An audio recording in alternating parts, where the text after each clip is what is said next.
We're live. Okay. Hi, this is Radley Griffin again with Mihaela Telecan here at Low Carb Chat. Thank you for joining us. I'm here in Tampa, Florida, and I believe you're in Melbourne. Is that correct? Melbourne, Florida? Yes, I am. So we're Yes. bracing for Hurricane Irma. We're trying to figure out, do we stay, do we go? What is this storm going to do? And so in the meanwhile, we figured we'd have a nice low carb chat today. How are you today?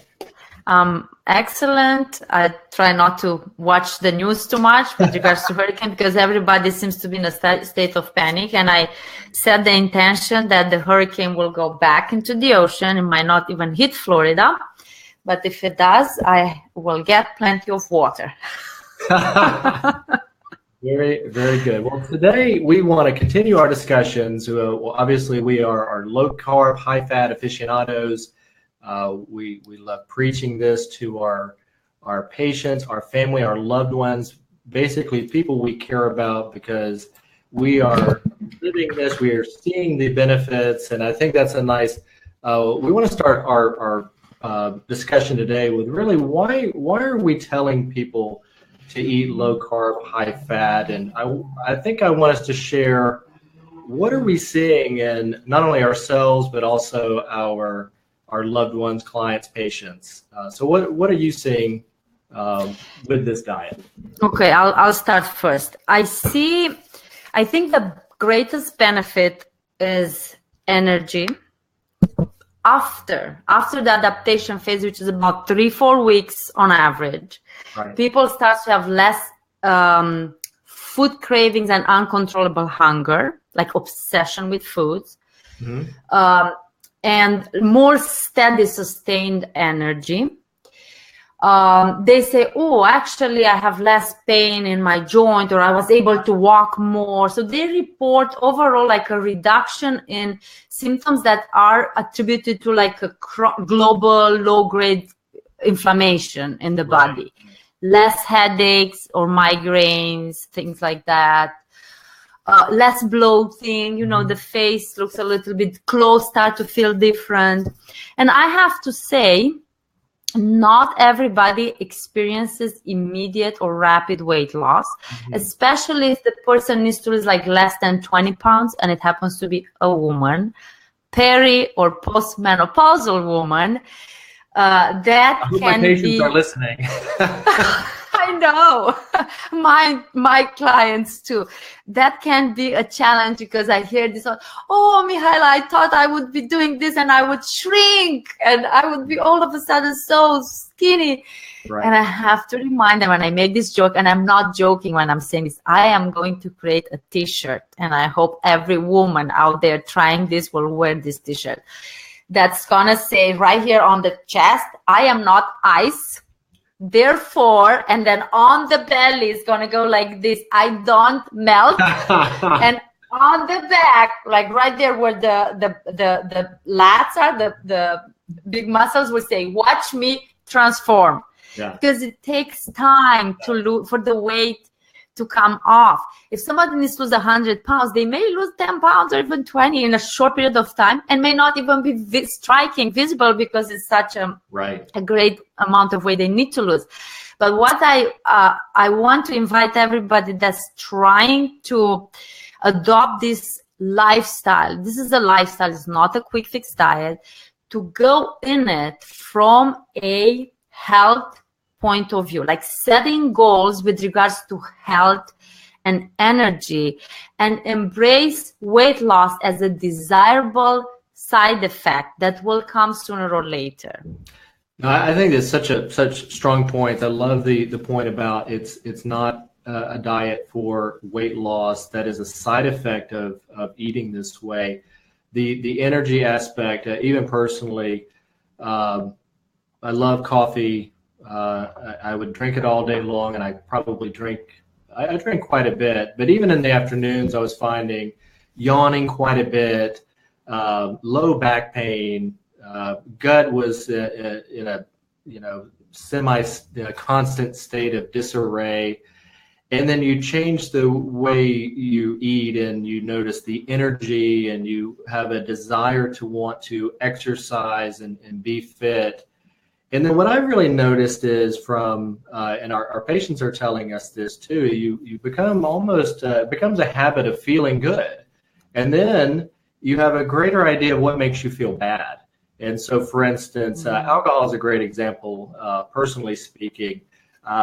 Being a physician, I was never a big drinker because you're on call. You might get called by a patient. You don't want to have any alcohol in your system. So I was never a big drinker. But I noticed that, and I read this from time to time, that alcohol on a low-carb, high-fat diet, the effects can be magnified. And I noticed that personally as well. When I would have an occasional drink, I would really feel the effects of alcohol. And that would carry over into the next day, even with a small quantity. So I've developed now the habit of really not drinking alcohol because I feel almost addicted to feeling good. I don't want to do anything that takes away from that. And that's really what we're trying to preach with our patients is once you start to feel great and good, you don't want to go back to the differing levels of feeling bad. And that's kind of what people are in with our patients we see and clients we see is it's just varying states of feeling bad. So this is really great. I feel like I want to spend a little bit more time in here. And I know we have lots of things on our agenda to talk about today. If we don't get to talk about all of them, we'll talk next week, right? Because after all, we're doing this every week. But I do want to say, and I love for us to have a whole session only on alcohol, because this is a big topic and I don't think we can exhaust it in 5 minutes. Right. I do have to say, because again, I'm a social drinker. I might have a dry wine occasionally in the weekends. And the times when I realize alcohol is actually robbing me of energy is when I want to get the next day on a bike and do a 50-mile bike ride, pretty long, right? And I feel like my energy output is at least cut by 30%, if not more. Right. And that makes me back off. If I know the next day I want to get on a bike and have an awesome time, I won't be drinking. If I don't, maybe I'll be like, okay, I can drink. I don't plan to do anything serious tomorrow. And talking about this energy and getting addicted to feeling good. When and the gut, because I'm so passionate about gut health. That's one of my my focus areas, and that's how I actually got into the low carb, by attempting to heal my gut. But it's so interesting because I went from healing my gut all by eliminating the carbohydrates, and it works different when it heals the gut, the carb elimination, as opposed to working with insulin. But nevertheless, it helps with both. But I end up having this energy all the time. I remember going to courses, and in the afternoon, after the lunch break, having the hardest time to stay awake through the evening session. Now I'm sharp the whole day. Plus, when I do physical activity, it's amazing the energy you get when you burn fat. Last year in October, I did 100-mile bike ride, which is 160 kilometers nonstop. Wow. I was like that too. I had the bulletproof coffee and I had water with me, a Camelback, to make sure I don't run out of water. Right. And I did not get off the bike until I finished the race. No sugar gels, no bars, nothing. Just burning my own fat, basically. Yeah. Steady energy. I did not get tired. What I had pain was in my joints, in my knee caps, because, pulling on the bike against the wind and all that. So it's pretty amazing. And then recovery the next day. And this is, of course, has relevance to athletes that are in the endurance and ultra endurance world. Recovery is so much faster. So talking about the benefits of reducing carbohydrates, aside from having this incredible energy, you just generate less free radicals in the body, because when we eat, when we breathe, when we live, basically we produce free radicals. But from all the foods we eat, we know carbohydrates are more dirty fuel. When we burn carbs as fuel, we generate more of these free radicals that leads to oxidative damage in the body. So by lowering carbs, now we produce less oxidative damage, and we reduce this generalized, globalized, chronic inflammation. So it works twofold. It's just incredible if one adopts this as a way of living, not thinking of, oh, I want to try this for 3 weeks or a month or 3 months to lose the weight and that's it. Think of this as your long-term way of living, of eating. Yeah, I wanted to ask you, because we're really, I guess we won't follow any particular script today. We're just going to talk how it flows.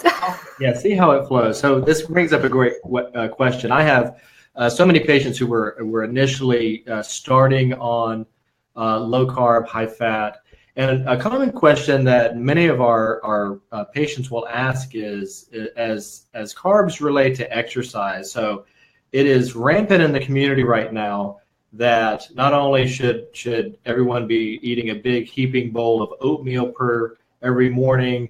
There's a significant amount of our trainers out there. They're terrific trainers, but they're still educating on our patients and their clients on carving up before the activity. And we don't follow that philosophy. So what are we telling our clients to do prior to a workout? Are we telling them to fat up prior to a workout or fast prior to a workout? What are you advising? I wouldn't advise for fasting necessarily, other than the normal. So I would say like this: if someone is not exercising and starts this way of eating, don't start exercising and following low carb. It's just kind of like a pregnant woman. The doctor says, don't change anything in your exercise routine while you're pregnant. Same thing. First, allow your body to adapt to the low carb and then focus on exercise. If someone is exercising, keep the routine you have and just do the low carb the way you're supposed to do. You don't have to carb load and you don't have to fat load either. Just eat your low carb plan that keeps you at 50 or less net carbs. I usually talk in net carbs because there is fiber, and I don't know if you talk about total carbs at 50 or less, but anyway, that's a matter of 20 grams of carbs. Yeah, more or less based on the fiber that one would take in. So personally, and I'm not doing the sports low carb, so I'm not following the literature as much, but I know from listening to Dr. Volek, which researches athletes, you have a glycogen sparing effect when you do low carb. Like a low carb athlete will use, they maintain their glycogen stores because they just burn fat. Right. So you don't have to fat load because you only can have so much fat from your diet that you will burn immediately. Basically, your body just taps into this enormous reservoir of energy that we have stored as fat, which is tens of thousands of calories. Right. And in a regular workout, how much do you burn? 300, 400? It doesn't even make sense. You don't even get to the fat in a regular gym workout. You will most likely burn some glycogen in the muscle from the liver. If you're fasted from the night before, you may actually start to burn fat. Okay. So yes. Oh, I'm sorry. Explain to our viewers a little more about glycogen and its role in the body. Very good. A lot of people don't understand what glycogen is. Right. So the way we store energy in our body is in two forms: is from carbs is glycogen, and from fat is fatty acids. So when we eat carbohydrates, some of it will be stored as glycogen, is the carbohydrate in animal foods, basically, in the liver, as well as in the muscle. Now, this glycogen is used up, converted back to sugar. So the liver breaks down glycogen, is the process called glycogenolysis. Mm-hmm. and it supplies at any given time normal. So the body has always normal levels of glucose in the blood. It doesn't drop to unsustainable levels. The glycogen that's stored in the muscle is basically used by the muscle, doesn't get into the bloodstream. So a sprinter, somebody that does burst exercise, will use a mix of fuels with perhaps more carbohydrates from the glycogen in the muscle during a sprint versus fat. An endurance athlete, like let's say if you take a long walk or a long bike ride at a slower heart rate where you still can talk, right, as you exercise, you expect that you will burn more fat and less of the glycogen stored. Okay. So glycogen is the way we store carbohydrates in the body. Versus fat, we store it as fatty acids in the adipose tissue. And both can be used in times of greater demand and less supply. So when we exercise and we don't eat as much. So one trick would be once you are adapted to burning fat as fuel and you want to exercise, to break faster through your fat stores, to exercise in a fasted state. Okay. And then to fuel after. So it's quite the opposite of what we hear from the trainers. So instead of loading with carbs, you exercise fasted, you deplete your glycogen muscle, and then you begin to burn your own fat. And then afterwards you eat, but not too much carbohydrates after, because that the minute we eat carbs that require insulin, we block fat burning. So if someone is in great desire to change their body composition, like if it would be a bodybuilder or a person that just has excess fat, they exercise and they replenish their post-exercise meal. It still can be low in carb, will be just vegetable carbohydrates, and protein to, for the muscle synthesis, and then fat. The rest will be fat, and they will continue to burn fat. Okay, good. And I think great explanation. I think that's a question that I get asked quite a bit, and I love your explanation there. So I think we'll move forward, and we touched last time, we talked about the three macronutrients of the body, carbohydrate. We touched on carbohydrate last time and its effect on insulin, and the fact that insulin is a vital hormone, but too much insulin ends up being the problem. And I think we wanted to really finish that out and really talk about the role of carbohydrate in the human body. What is this macronutrient doing for us? And then ultimately we want to ask the question, are carbohydrates essential? Do we actually need them? So can we kind of bring the carbohydrate macronutrient to an end, and we can segue to the next macronutrient? Yes, absolutely. And I think it's quite important to talk about this. So first I would like to say, when in nutrition, when we say essential, what it means. It means it has to be supplied from food, because the body has no capacity to produce that particular nutrient. Good example would be vitamins, right? We can't produce vitamins, the human body, so we have to acquire them from the diet. So from the three macronutrients we are getting from food, carbohydrates, protein, and fat, carbohydrates are actually the single macronutrient that is not essential, which means our body has the built-in capacity to produce carbohydrates, glucose, as well as the other ones. That's not, and that takes me to the role of carbohydrates. Primarily, carbohydrates are used as fuel, quick release form of energy for the body. That's not to say that we don't find carbohydrates in the cell membrane, like the glycoproteins. Glyco means glucose or carbs. I don't know the word glucose. Glucose comes from the sugar molecule, right? So we do find them as part of our body structure, but yet they are not essential. And many people and old biochemistry and physiology books will say minimum required carbohydrate 130 grams, and that is based on the assumption that the brain can only function on carbohydrates, and that's the estimated amount of carbohydrate or glucose that we have to have supply to the body, not to deprive our brain of fuel. Well, that is all science. Yes. And that is all science, because now we know that the brain can actually use, is the connection good? Because it feels like it's... It kind of got fuzzy there for a second. Yeah, I thought so too.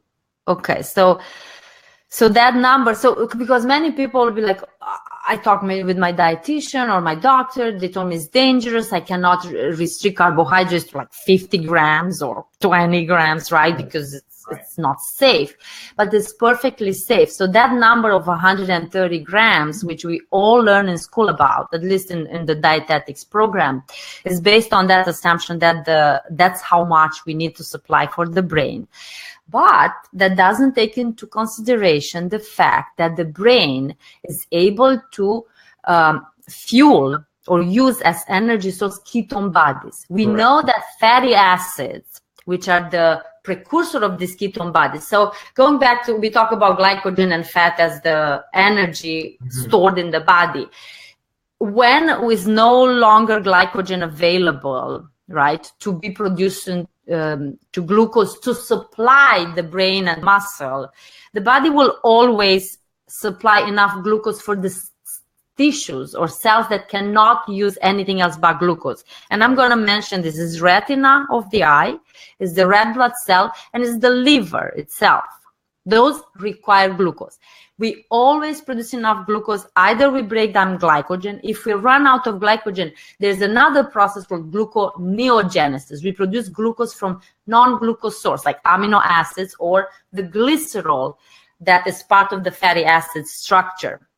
So I'm going back now to fat. So let's say the body takes care of the organs that cannot use ketones. But in this emergency situation, the body begins to break down fat. Right. So fatty acids are released from the fat stores. And this is like in a fasting mode happens if absolutely no food comes in, including fat, right?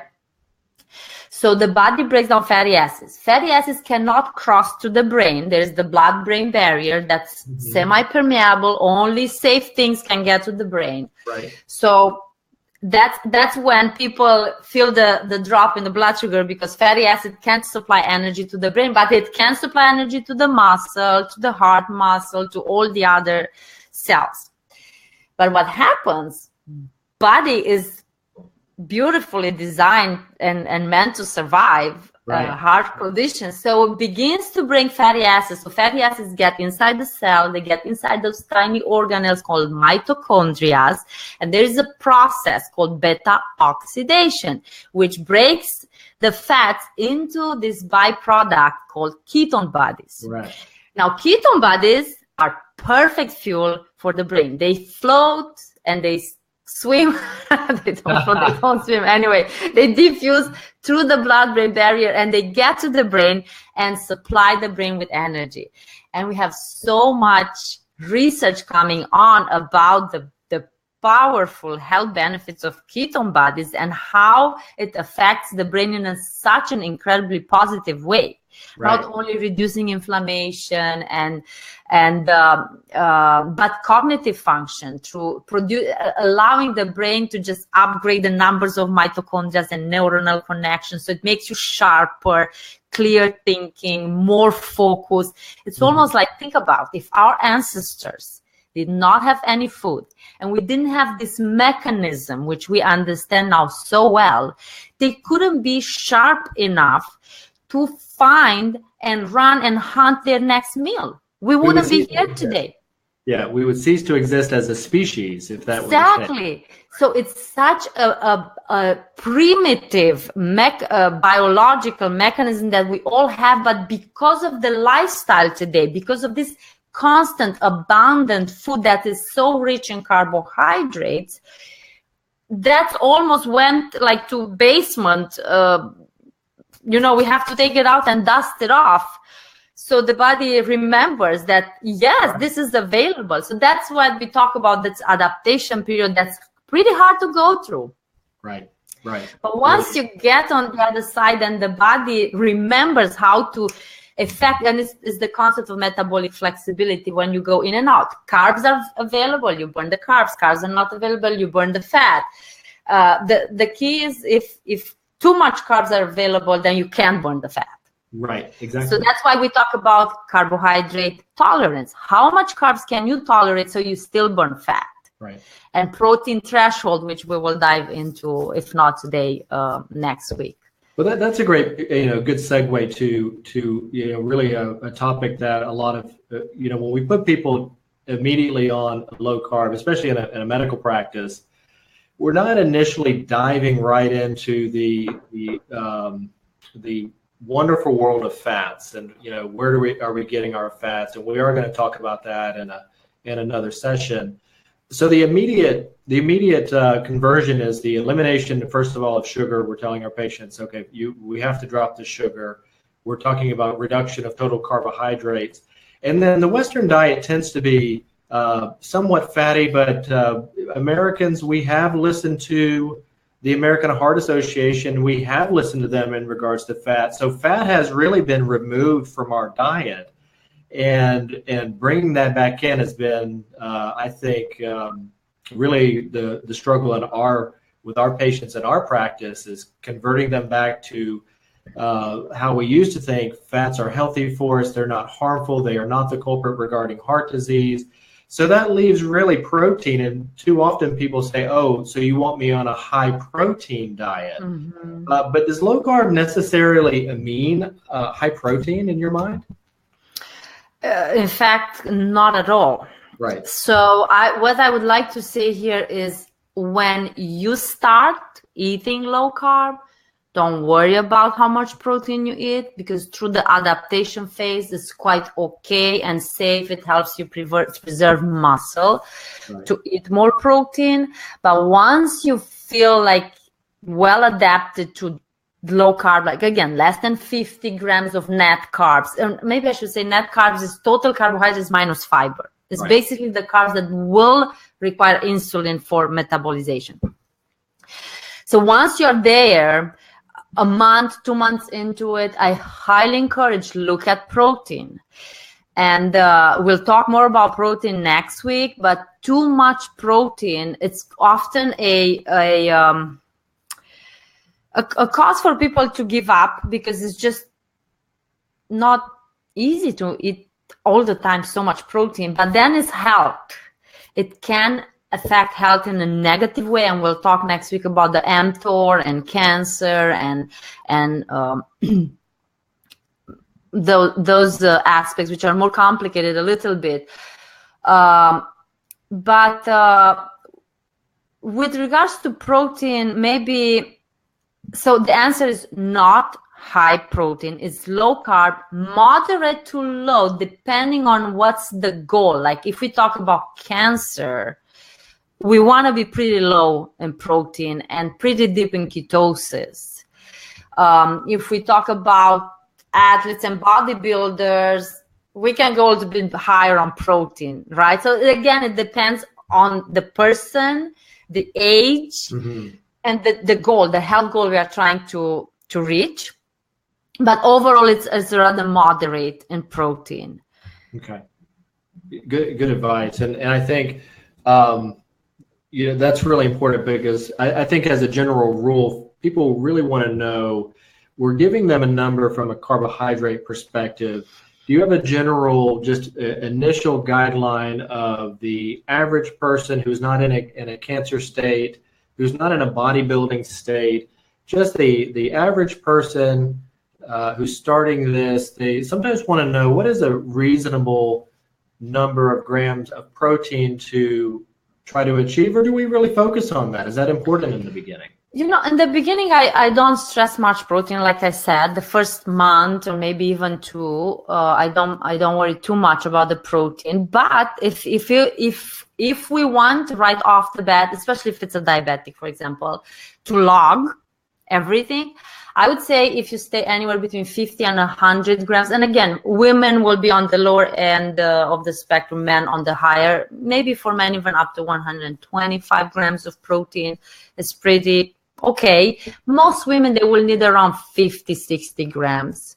Yeah. And that's, those calculations are usually done on lean body mass. And I would want to say a little bit about the role of protein, so we understand why we don't need so much protein. So the protein as a macronutrient is not source of fuel for the body. It's the least preferred source of fuel. So we have carbs and fats as the preferred source of fuel. Protein, think about protein as being structural, big muscles, heart. Heart, and I put my hands on my head. No, I'm thinking hair. So everything from big muscles to hair and nails is made out of protein. That's structure. That's what makes us, right? But then hormones, vitamins, enzymes, they're all made out of protein, part of cell membranes, like like I said before, lipoproteins, glycoproteins. Those are molecules that we find that make us. And what's unique about protein as opposed to carbs is there is essential amino acids. So proteins are made out of, I'm thinking of tiny beads called amino acids. And those amino acids are bound together and they form proteins. Mm-hmm. Well, in nature, they are something called essential amino acids, meaning we've got to get these amino acids from food because the body cannot produce them. If the body gets just these 9 essential amino acids, can produce all the other ones. And I think are 22. I can't remember now. Sorry, I can't keep numbers in my head very well. But anyway, the body can produce the rest. So can form another protein if it has these essential ones. Okay. Now, when it comes to the where we get our proteins, the best, most available and complete, meaning it has all the 9 essential amino acids, are proteins that we get from animal foods. And I know it's a big push, and even one of our listeners asked about the movie. It's a big push towards vegan and vegetarianism for ethical reasons, for environmental reasons, for many reasons. However, human body is designed to get most of its nutrients from animal foods, protein and fats. Mm-hmm. It's a fact. I know we're trying to say that plants are, you can live on plants, you can, but you don't necessarily thrive.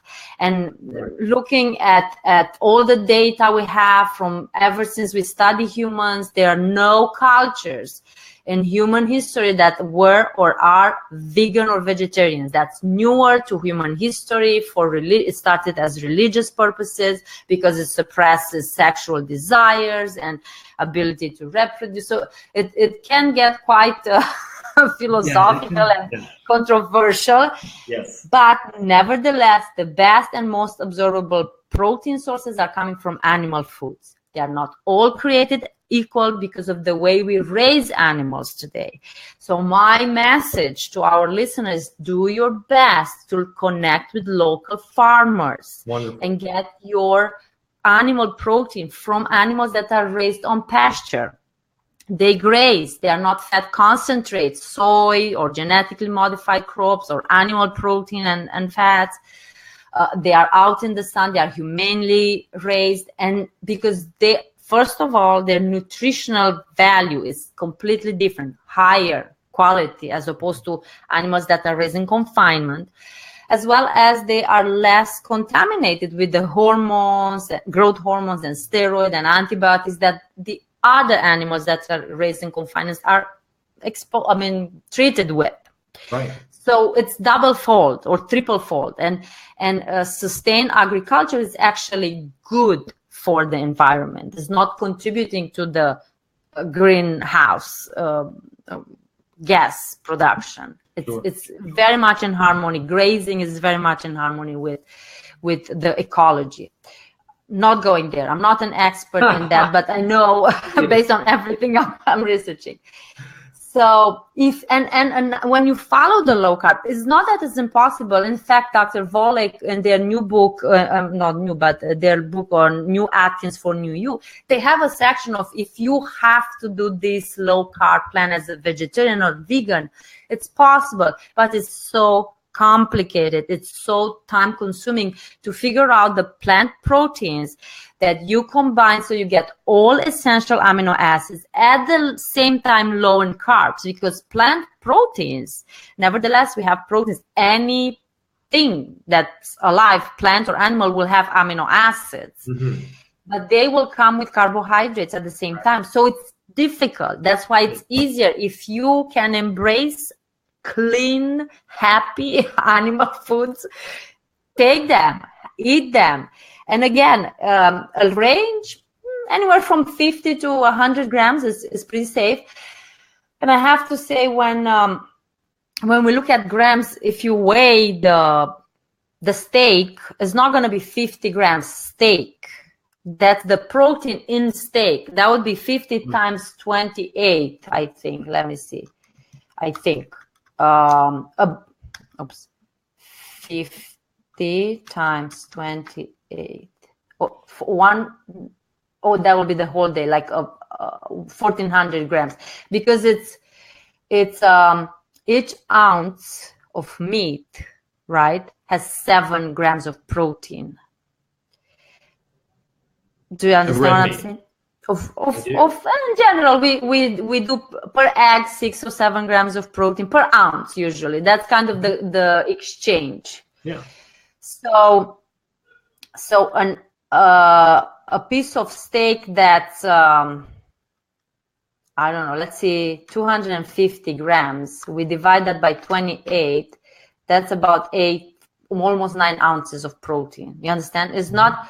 So grams of food doesn't equal grams of protein. Correct. That's what I'm trying to explain, so people don't get confused. Oh, I can only eat this much. 50 grams is like this much.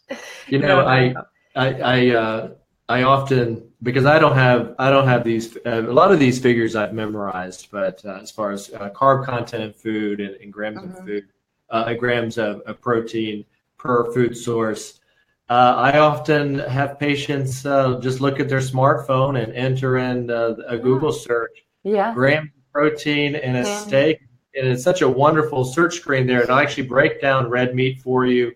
Are you eating hamburger meat? Are you eating a ribeye? Are you eating and how many ounces? And it will immediately calculate. So that's a wonderful resource literally at our fingertips to utilize. To figure all that out. Yeah. And the same thing for carbohydrates too, when we're figuring out how many carbs are actually in a handful of blueberries. Right. We can actually get that information right away. Just ask Google. Google knows all. That's for sure. Well, let's talk about today's. I think in the past we've gotten very long-winded, and we're trying to rein ourselves in. So let's talk about today's takeaways. What do we want to remind our listeners today? So we talked about the feeling just so terrific on low carb. This is why we do this. It's we don't do this to lose weight primarily. We'd lose this. We're having all the benefits of eating from an energy perspective, a pain reduction perspective, a gut health perspective. Oh yeah, and by the way, we will lose fat on this way of eating. Dare I say it's the perfect way for us to eat. I think that's an important takeaway. And those of us who do have a vegetarian vegan lifestyle, the concepts are still the same, but it's still it's a bit more challenging. What are some other takeaways for our listeners today? Don't be afraid of reducing carbohydrate intake. Again, because they are not essential. So even if you go for a few days without having any plant foods, which are your source of carbohydrates, basically, you won't die, basically. So don't be afraid. The body is prepared to generate its own glucose if needed.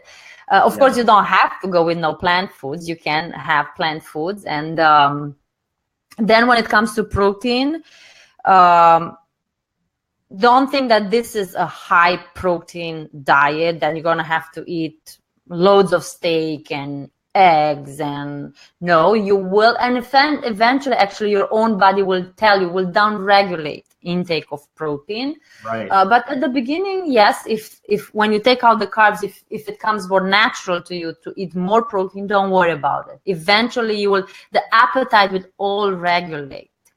Really? And having a little bit more protein helps in the beginning, I guess, I would say with weight loss in terms of thermogenic effect of food. We burn more calories to digest protein. It has a satiety effect along with fat, way more than carbohydrates. Right. It helps you preserve the muscle, so you don't lose muscle mass as you go through this transition. So it has its pluses. So I guess that's the message about protein. Okay. There is essentiality. Best absorbed protein is from animal foods. Eat according to your hunger, and then when comes the fine-tuning phase after a month or two, try to pay attention not to eat too much. And we'll talk more about why not too much next week. Okay, excellent. We have so many more topics to touch on, from alcohol. We still haven't talked about fat sources, the more talk about protein. Of course, our viewers out there, if there's anything you would like us to touch on, to have brief commentary on, either ask us in the comments section. Thank you so much for all the comments and questions we've received thus far. And we look forward to chatting again next week. And reminder, always we have to remind them where they can learn more about in between our chats. Yes. Dr. Griffin has a Facebook page where he often posts articles of interest. And I have a Facebook page as well as a private group. So if you want a little bit more attention, individual attention, more of a cozy private Facebook platform, feel free to join my private Facebook group. And again, just every time at the end, I will come back and share the low carb menu, an introductory menu to the low carb world, whole foods, moderate in protein, and I think it's a great startup. Or if you are doing this for a while, just to have inspiration, different recipes. Wonderful. I think that's so important as a community to share. I think that's where we're having a lot of success, is when I wouldn't be nearly as successful if my wife weren't on board with me. And I think it really takes, when everyone is in a like-minded environment, it really creates an environment of success. So that's the idea, spreading the word and continuing this community. All right, very good. Well, thank you so much for being here. And stay safe with the hurricane. Just get lots of water. You as well. All right, I'll see you next week. Bye. Bye.